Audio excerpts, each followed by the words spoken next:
you publish some documents and make some claims. I've also seen a tweet from the communications minister about that. What's your issue? Yes, so Doc, you recall that for some time now I've been looking into the modus operandi of a Nigerian cabal operating within the communication space. You remember some time ago I put out documents on smart Infraco, that dubious contract which they claim was to help public service workers work from home during COVID. Again, it did not go through PPA approval. The same modus operandi. They are the same guys behind the controversial Kelny GVG. The same people. The same people.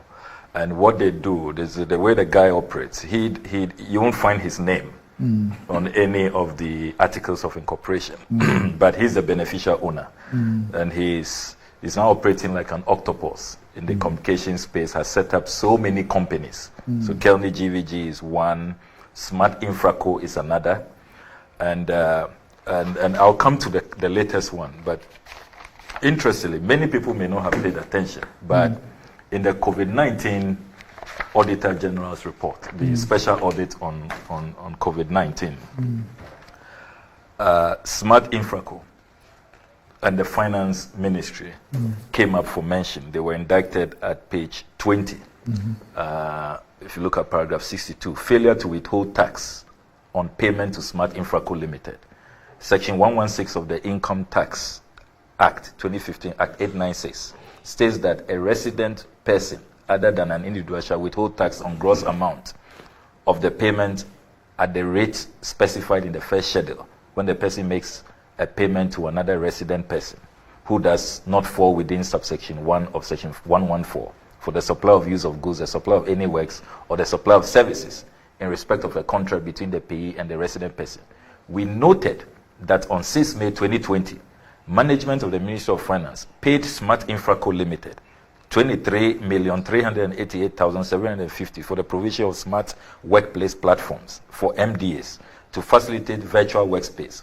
However, we noted that there was no deduction of withholding tax of 1,754,156 Ghana cedis 25 pesos on the payment to Smart Infraco Limited. So the Auditor General reveals that this company was paid money, but they did not pay their taxes. The Finance Ministry did not deduct the withholding tax of about 1.7 million. So you see a certain preferential treatment, and these people just operate as if the country belongs to them. Here they are, the Auditor General indicts them, they are not paying their taxes. The Ministry of Finance is also not deducting. The Smart Infraco project, you remember there was no PPA approval. In that project, I wrote to the PPA under the Right to Information Act, requesting information whether there was PPA approval. They responded that there was no PPA approval. It was subsequently that the Minister for Communication went to do what they called ratification of the contract. And it was sole sourced. So because of that, we have not got value for money. There was no value for money report. And if it had gone through the procurement process and it was an open tender, many analysts believe that it would have cost far, far less. And even the execution is one that we cannot be proud of. Now, the latest is another entity they have created called Ascent Digital Solutions Limited. Hurriedly put together on the... How is it spelled? Ascent, A-S-C-E-N-D. Ascent Digital Solutions Limited. Hurriedly put together on the 5th of April 2019. And by early 2020, they are already winning this $48 million contract. Which contract? Now, this is a contract that is to roll out what they call rural telephony, to obtain this hurriedly incorporated company with no track record at all in the space. And if you look at the directors, as usual, you won't see this Nigerian, the leader of the Nigerian cabal, who is Philip Olaya. I want him to know that I know him. The directors here are Angela Unyuka, another Nigerian, Amable, and John Ayayi.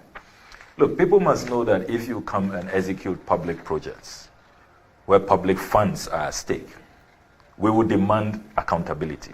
We will demand transparency. I mean, Ghana is not a banana republic. And we will ask the relevant questions, particularly the opposition in parliament. We will do our work. Now, when I put this out last night, my attention was drawn to a tweet by the Honorable Minister for Communications, who clearly is being very, very cagey on the matter, and has decided to throw a challenge to me. So she put out this tweet, said the rural telephony project is being executed by Huawei and CNTCIC, Chinese companies with China Exim Bank funding. This contract is for $150 million and received both cabinet and parliamentary approval. Ablakwa should produce the contract he claims I have awarded without PPA approval. I am challenging him. So I have subsequently also, in response to her challenge, and I welcome the challenge. I really welcome the challenge.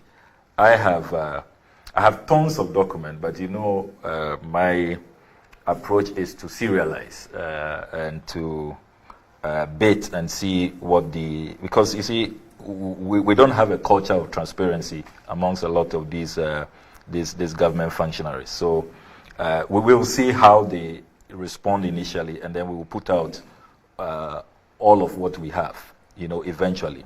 So my first letter to her response is a letter from her own ministry, signed by Prince Ofosu Sefa, dated December 15, 2021, which reads, it's on the GIFEC letterhead, and GIFEC is a Ghana Investment Fund for Electronic Communications.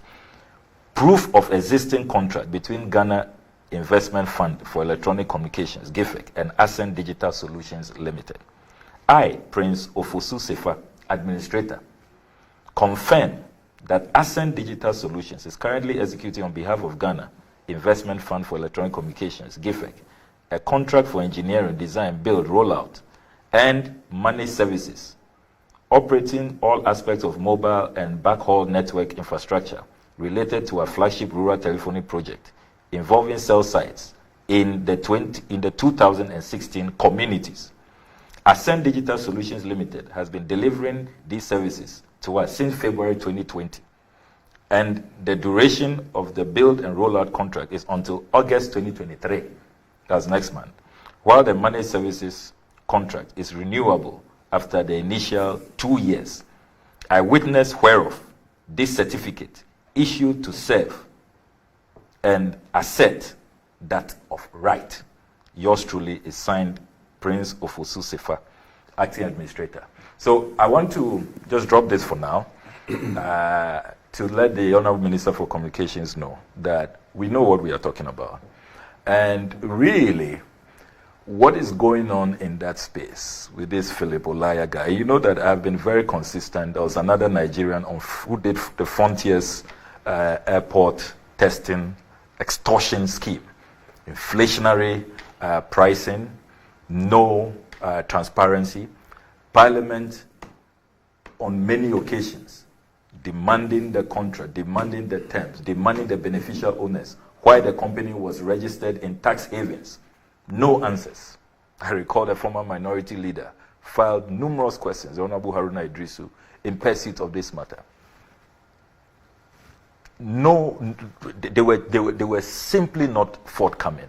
And we know that Ghana Airport was shortchanged, CSIR and others were shortchanged. They used their staff to do this. So we are concerned about how a few Nigerians have been brought. And I'm not anti-Nigeria. This is not, it's not an anti-Nigeria company. I mean sentiment.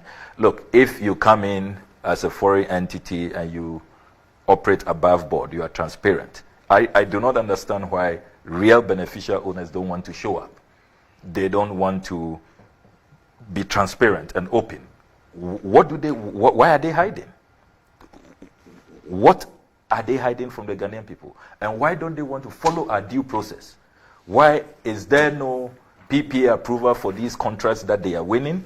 They are just trampling upon our laws. And as the Auditor General has revealed in this audit report, they are not even paying their taxes. As we speak, Smart Infraco owes us 1.75 million Ghana cedis. Imagine what that money can do, for even our demonstrating, food suppliers. So we have a lot more. This is just the beginning. Sammy, reading the tweet by the minister. Yeah.